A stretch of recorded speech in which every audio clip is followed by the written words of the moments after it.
بسم اللہ الرحمن الرحیم الحمدللہ۔ ہمارا تفسیر جلالین کا سبق جاری و ساری ہے،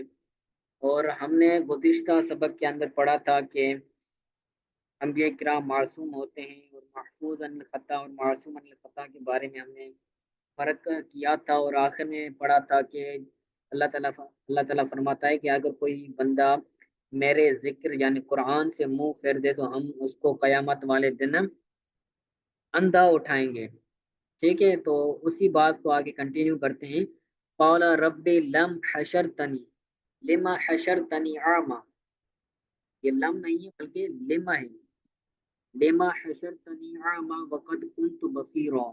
تو جس بندے کو اللہ تعالیٰ قیامت والے دن اندھا اٹھائے گا تو وہ اللہ تعالیٰ کو عرض کرے گا کہ میرے رب تو نے مجھے اندھا کیوں اٹھایا، لما حشرتنی اعما، تو نے مجھے اندھا کیوں اٹھایا حالانکہ میں تو دیکھنے والا تھا، وقد کنت بصیرا، حالانکہ میں دیکھنے والا تھا، پھر دنیا کے اندر تو میں دیکھنے والا تھا، وعند البعث، اور جب اس کو اٹھایا جائے گا اس کے وقت بھی وہ کہے گا کہ میں اس وقت بھی دیکھنے والا تھا۔ پھر جب وہ قیامت والے دن آئے گا، جب وہ محشر کے اندر جمع ہوگا تو اس وقت اس کو اندر کیا۔ تو اللہ تعالیٰ آگے فرماتا ہے قال کذالک اتتک آیاتنا فنسیتها، تو اسی طرح معاملہ ہے کہ جب تیرے طرف ہماری نشانیاں آئی، اتت کا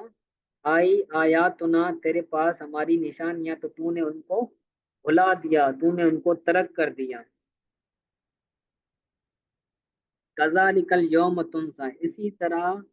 تجھے آج کے دن ترک کیا جا رہا ہے۔ قال کے بعد نکلا الامر کذالک، یعنی معاملہ اسی طرح ہے، یعنی تو نے ہماری نشانیوں کو ہماری آیات کو چھوڑ دیا تو ہم تجھے جہنم میں چھوڑ دیں گے۔ ترکتہا ولم تؤمن بہا، تو نے ان نشانیوں کو ترک کر دیا اور ان پر ایمان نہیں لایا، تو جس طرح تو نے ان کو چھوڑ دیا، ان کو بھلا دیا، مثل نسیانک آیاتنا، تیرا ہماری آیات کو بھلانے کی مثل ہم نے بھی آج کے دن تجھے بھلا دیا، یعنی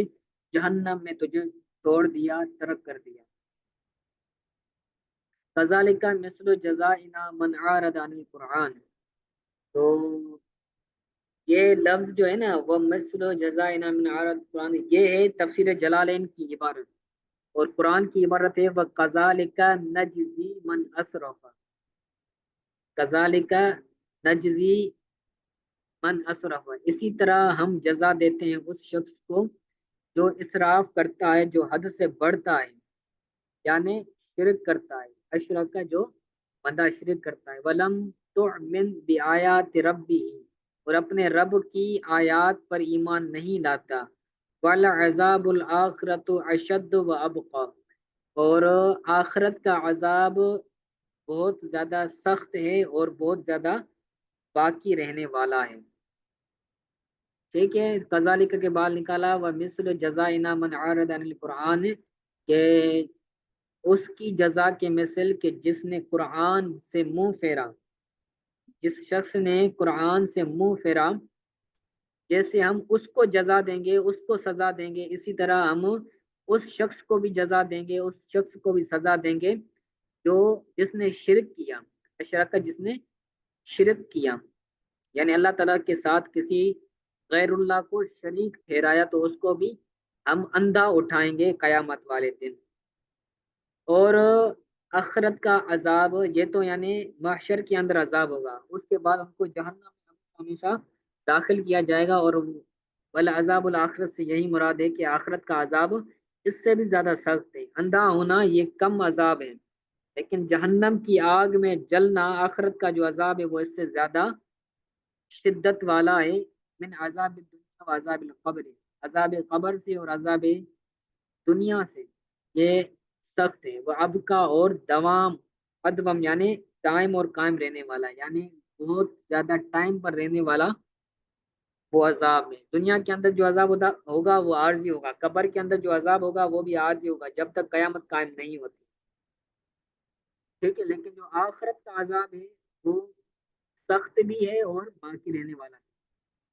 افلم یہد لہم کم اہلکنا قبلہم من القرون، کیا ان کو ہدایت نہیں دی، لہم کیا ان کو ہدایت نہیں دی، کم اہلکنا قبلہم من القرون، اس بات نے کہ ہم نے کتنی ہی بستیوں کو ان سے پہلے ہلاک کر دیا، کہ ہم نے ان کفار مکہ سے پہلے جو قومیں آتی تھیں ان کو ہم نے ہلاک کر دیا۔ ان کا ہلاک ہونا خبر سن کر ان خبروں نے ان کو ہدایت نہیں دی کہ بندہ جب کسی عبرت والی خبر سنتا ہے تو وہ ڈر جاتا ہے، سیدھے کام کرنا شروع ہو جاتا ہے اور الٹے راستے سے رک جاتا ہے۔ تو اللہ تعالیٰ فرماتا ہے کہ جب ان کو معلوم ہوا کہ پچھلی جو امتیں تھیں ان کو ہم نے ہلاک کر دیا ہے تو تم اس بات نے ان کو ہدایت نہیں دی۔ تو یاد کے بعد کم اہلکنا جو ہے، کم اہلکنا قبل من القرون، یہ سارا جملہ مل کر یاد کا فائل بنے گا، یعنی یتبین، کیا ان کے لیے واضح نہیں ہوا، ان کو بیان نہیں کیا یا ان کو ہدایت نہیں دی اس بات نے، لہم کا مرج نکلا لکفار مکہ تھا، اور یہاں پر جو کم آئی ہے یہ کم خبریہ ہے اور اہلکنا کا مفعول ہے، مفعول مقدم صحیح ہے۔ تو کم خبریہ بھی ہوتی ہے اور کم کے ذریعے سوال بھی کیا جاتا ہے، استفہامیہ بھی ہوتی ہے کم اور خبریہ بھی ہوتی ہے، تو یہاں پر خبریہ نکال کر بتایا کہ کم یہاں پر خبریہ ہے۔ اہلکنا کثیرم، کثیرن اہلاکنا، یعنی ہمارا کثیر قوموں کو ہلاک کرنا۔ قرون کی وضاح نکاری آئے الامم المادیت بتکذیب الرسل، یعنی پہلی گزری ہوئی امتوں کو ہم نے ہلاک کر دیا، کیوں ہلاک کیا؟ رسولوں کو جھٹلانے کی وجہ سے، کہ انہوں نے رسول کو کیا کیا؟ تکذیب کی، ان کو جھوٹا قرار دیا۔ وَيَمْشُونَ، اور یہ کفار مکہ یمشون چلتے ہیں، فی مساکنہم، ان کی گزرگاہوں میں، ان کی رہنے والی جگہوں میں، کہ جو جن پر عذاب ہوا تھا پچھلی امتوں میں سے، جیسے شام ہے، مصر ہے، مصر کے اندر فرعون تھا، فرعون پر عذاب ہوا،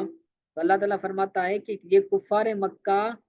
ان جگہوں میں، ان مقامات میں گھومتے ہیں، پھرتے ہیں، چلتے ہیں جن میں گزشتہ انبیاء کرام کو کیا کیا گیا، اور گزشتہ انبیاء کرام کی امتوں کو عذاب دیا گیا جنہوں نے جھٹلایا،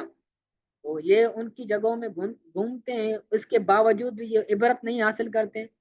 آج کے دور میں اگر کوئی بندہ کہیں پر زلزلہ آیا ہو، کہیں پر کوئی عذاب نازل ہوا ہو، تو وہاں جا کر بندے کو نصیحت حاصل کرنی چاہیے، عبرت حاصل کرنی چاہیے۔ تو اللہ تعالیٰ کے فرمانے کا مطلب یہی ہے کہ یہ مصر کی طرف جاتے ہیں، شام کی طرف جاتے ہیں جہاں پر کفار پر عذاب نازل ہوا، اس کے باوجود بھی یہ نصیحت حاصل نہیں کرتے اور سدھرتے نہیں ہیں، پھر بھی شرک کرتے ہیں۔ ٹھیک ہے، یمشونا یہ حال من ضمیر لہم، لہم کے اندر جو ضمیر ہے اس سے یہ یمشونا حال ہے، اس حال میں کہ وہ گھومتے ہیں، فی مساکنہم، ان کی جگہوں میں، کن کی جگہوں میں؟ فی سفرہم الی شام، ان کا سفر کرنا شام کی طرف اور شام کے علاوہ کی طرف، فیاتبرون، وہ گھومتے ہیں تو ان کو چاہیے کہ وہ عبرت حاصل کریں۔ وما ذکر من اخذ الاہلاک من فعل الخالی عن حرف مصدری، اوپر جو ذکر ہوا ہے اہلکنا، وما ذکر من اخذ الاہلاک، ہلاک کو لینے کا جو پیچھے ذکر ہوا یہ اس کے خالی فعل سے، یہ اس کے حرف مصدری سے خالی ہے، لرعایت المعنی، معنی کی رعایت کرتے ہوئے، جو لفظ اہلکنا ہے نا اس کے اندر مصدری حروف جو ہے نا وہ خالی ہیں، معنی کی رعایت کرتے ہوئے، لا معنی منہ، اس میں سے کوئی چیز معنی نہیں ہے، یعنی اس کا مطلب یہ ہے کہ جو کفار مکہ ہیں ان کو یہ بات، کیونکہ اس کو فائل بنا رہے ہیں تو اس حوالے سے یہ بتا رہے ہیں کہ اس کو مصدری چیز سے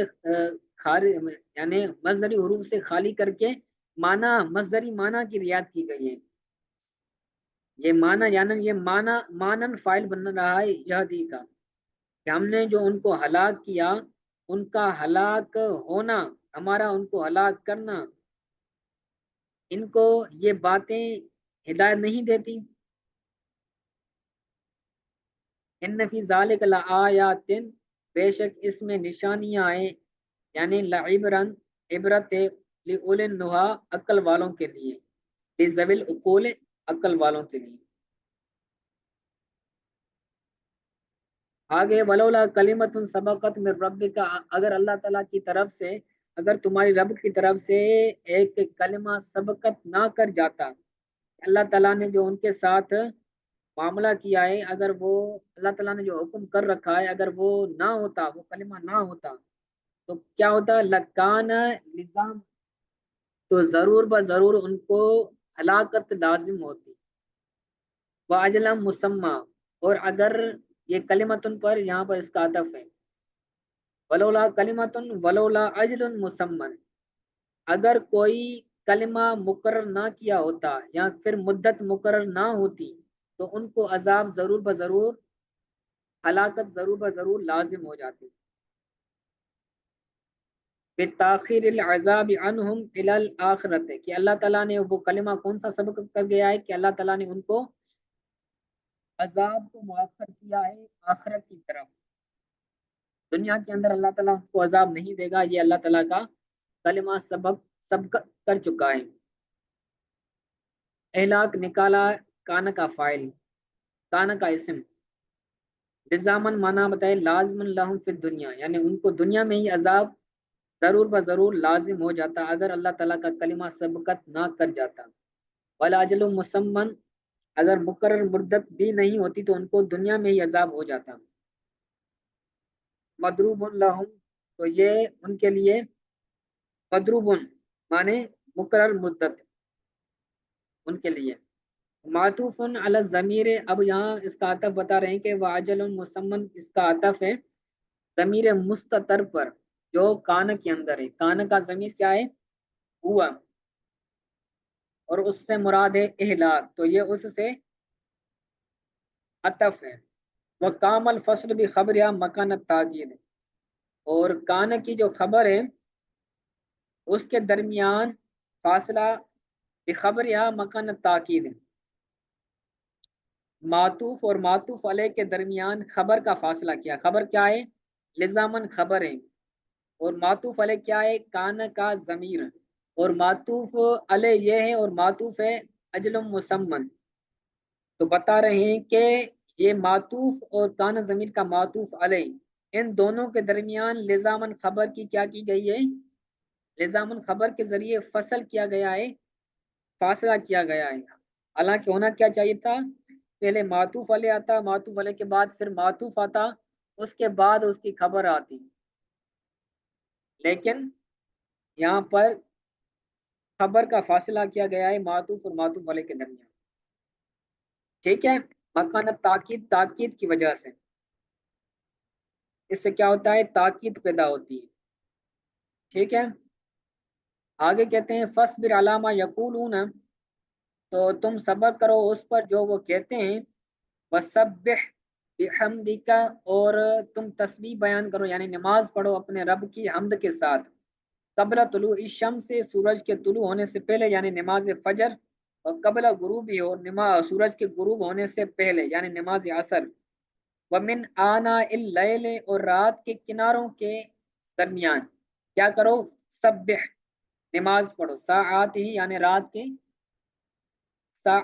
ساعتوں میں، نمازوں میں، گھڑیوں میں نماز پڑھو، وسبح اطراف النہار، اور دن کے اطراف میں، دن کے کناروں میں کیا کرو؟ نماز پڑھو، دن کے کنارے میں نماز کیا ہے؟ فصل المغرب والعشاء، جو رات دن کے جو اطراف ہیں وہ کیا ہے؟ نماز مغرب پڑھنا ہے اور نماز عشاء پڑھنا ہے، تو اطراف النہار کا اس کا عطف ہے عطف علی محل من انا المنصوب، انا کیا ہے یہاں پر؟ منصوب ہے، ٹھیک ہے، کیونکہ یہ کیا بن رہا ہے؟ یہ زمان بن رہا ہے، مفعول فی بن رہا ہے، تو اللہ تعالیٰ نے فرمایا کہ اے محبوب آپ صلی اللہ علیہ وسلم، آپ نمازوں کے وقت بتایا کہ آپ اس وقت بھی نماز پڑھو، اس وقت بھی نماز پڑھو، صحیح ہے؟ تو یہاں پر جو آیا ہے فصبر علی ما یقولون، کافر جو کہتے ہیں آپ اس پر صبر کرو، تو اس کا مطلب کیا ہے؟ یہ آیت کیا ہے؟ منسوخ ہے۔ پہلے کیا تھا کہ جو تکلیفیں دیتے تھے کفار، اس پر صبر کا حکم تھا، لیکن جب مسلمانوں کو غلبہ حاصل ہوا تو اللہ تعالیٰ نے حکم فرمایا کہ جاہد الکفار والمنافقین، کافروں کے ساتھ بھی جہاد کرو اور منافقین کے ساتھ بھی جہاد کرو۔ تو یہ آیت، صبر کی جو آیت ہے وہ کیا ہو گئی؟ منسوخ ہو گئی۔ ٹھیک ہے، تو اس کو یاد کیجیے گا، ٹائم ختم ہونے والا ہے، بقیہ ان شاء اللہ تعالیٰ آگے کل پڑھیں گے۔ آج کے سبق کے حوالے سے کوئی چیز رہ گئی ہو تو سمجھ نہ آئی ہو تو پوچھ لیں۔